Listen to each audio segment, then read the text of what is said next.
Okay, and then we're going to start a tradition today too. Hail and farewells, have always been around in the Marine Corps, but one of the things that I wanted to start was this wall right here. And so it says the 5th Marines Legacy, and Nick and Mark put this on the bulkhead for us. But wouldn't it be cool, after a while, to see all the names that have served in 5th Marines, right? So those that we are farewelling today are going to put their French Fourragere, their name tape, and their rank on the wall, and we've got a solid 24-karat gold hammer there.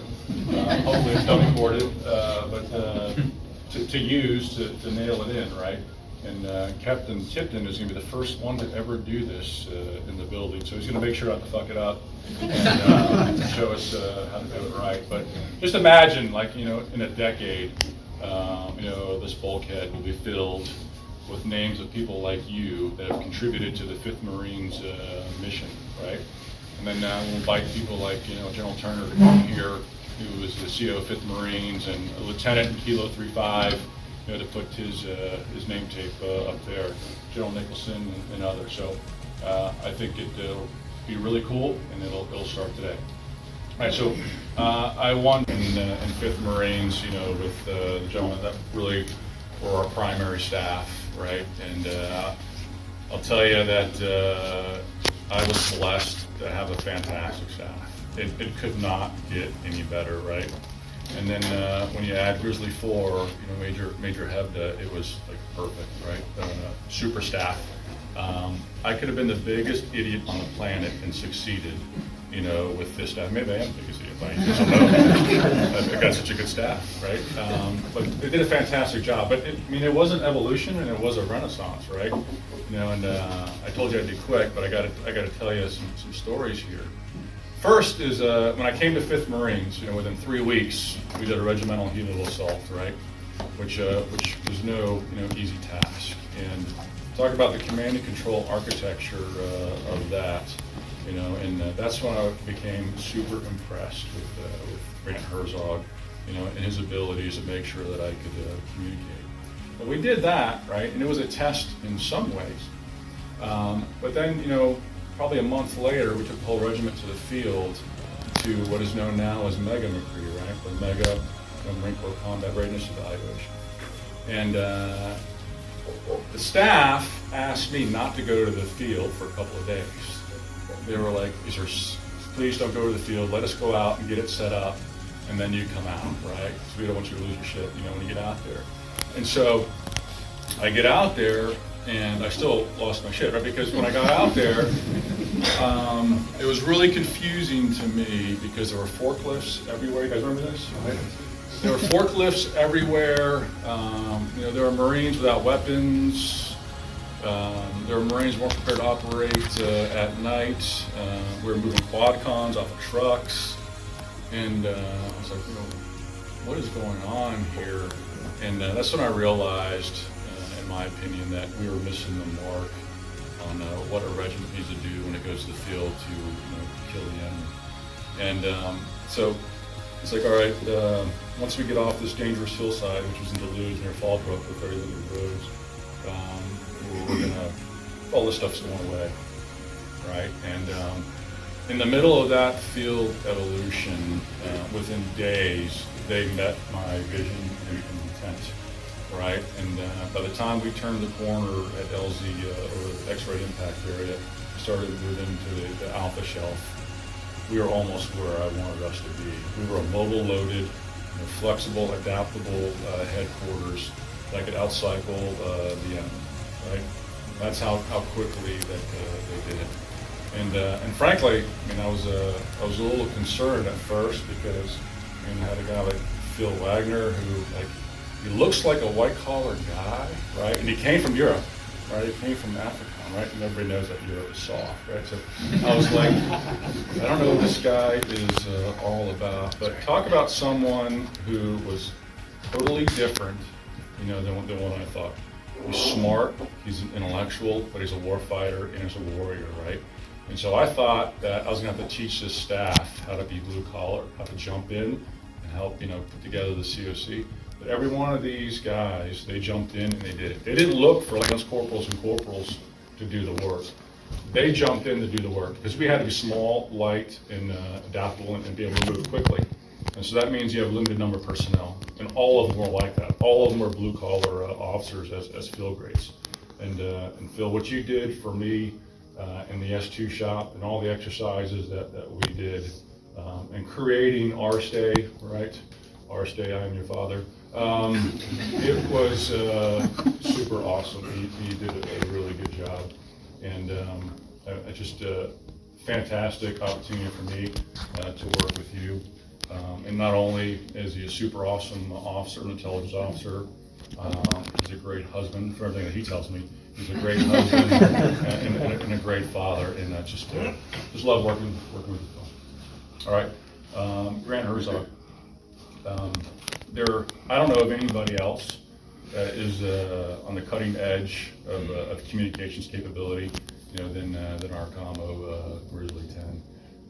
The things that you taught me how to do, Grant, for command and control, whether it was in an Osprey, for 12 hours, that joined us in the fight, whether it was Steel 5, whether it was 8th Marines, 6th Marines, 3rd Marines, all these other regiments that contributed to our exercises, we then taught them how to do it, and they went back to their organizations and said, hey, this is what 5th Marines is doing. And they found out really how far behind they were, but they've been exposed to someone like you, Grant. You did an awesome job, and I really appreciate it, brother. All right, you're going to do great things in the Marine Corps. All right, and we've got our Adge here, right? Who I'm pretty nice to, actually. Usually I just get beat up every day, but I'm pretty nice to him. Do you guys know that he was a sniper when he was enlisted? He keeps that quiet, but what a fantastic officer. I believe the best adjutant in the entire division. And he works his ass off and doesn't complain about it, right? And he's a great father. He's a great husband. And the one shop that we have in 5th Marines, I guarantee you it's the best, right? And the inspections show it. So fantastic job. And, I love working with you. And I hope to again in the future. Going up to Rhode Island, I think you're going to enjoy it. I look forward to see you hopefully on the RSCO board. Oh, yeah. All right, Schweezel, all right, John Tillman. Do you want to indulge in a quick story here, right? And as a purpose. When I was a young captain, right? So back up TBS, right? You're lieutenant, and I really didn't like pilots. I didn't even call them pilots. I just called them air contracts, right? And just didn't like them, right? Because they didn't have to compete, for an MOS, right? And if you're a ground guy at TBS, you have to compete, to get the MOS that you want. So I already didn't like them. But that all changed when I was a captain, and I was in a town in Iraq called Ramadi, and I was tasked with clearing part of the city. And Staff Sergeant Neil can probably Part of some it, of these sir, we stories. did the whole thing. Right, so we get up to this building, and we had lost enough Marines trying to clear buildings that we started to see some of the signs of where you want to back up, right, and use an HE solution as opposed to a Marine clearing solution. And you would see needles and vials of heroin, outside the building, and they were junked up, and they intended to die in that building and create as many casualties as possible. So we held back, right, and I asked for a gun run from Cobras onto this building. And in the Cobra, there's two pilots, right, pilot, co-pilot. And it's come over my right shoulder, oriented on the target, and we told the pilots that we had cleared everything that was behind us, right, which we thought we had. And as they're coming over my right shoulder, they took machine gun fire into the Cobra. And the Cobra's skin is soft, and you guys realize it's not. I could take a cleaning rod and slam it up against the side of a Cobra, it's going to go right through. Right? And the pilot in the back was David Green, and he takes a round in the throat. they continue to prosecute the target, right, and then fly the aircraft back to the Cottom Airfield and land it. Right. I found out later that guy David Green from Pennsylvania, his son is now, I think, a lieutenant in the Marine Corps. That he was a lieutenant colonel, right? This is a lieutenant colonel flying an aircraft, supporting a captain, in a hostile environment. And that's when I came to appreciate what pilots do for us in the Marine Corps. And then I started judging everybody who was a pilot based off of were they a David Green, or not. And so everybody has seen what John Tillman has done with 5th Marines, right? He is interactive. He goes to the field with us. He gets dirty with us. He loses his temper with us, right? Ask him if there's any more air left tonight, and see what he says, right? His call sign ought to be TNT or something. But anyway, John, you've gone through adversity. You've always done a great job for us. You're one hell of an air officer, and I would serve with this team any day of the week, and I think we would do a lot of damage on the enemy. But John, superb job. I love you. I wish we could keep you forever inside of 5th Marines.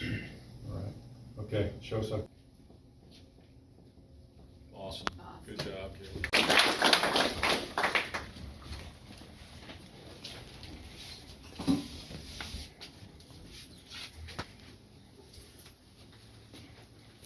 I'll help you out, Sergeant Major.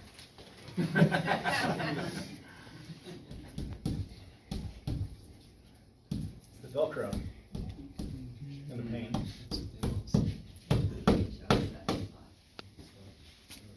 You make that gold hammer look good, Phil. Oh, sure. That's one for you.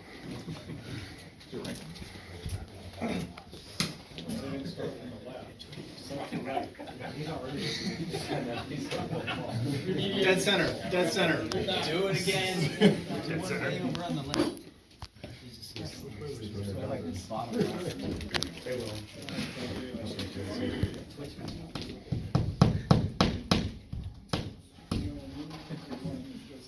Grant, you come back and put a handset on there too? Yes, sir. I can do that.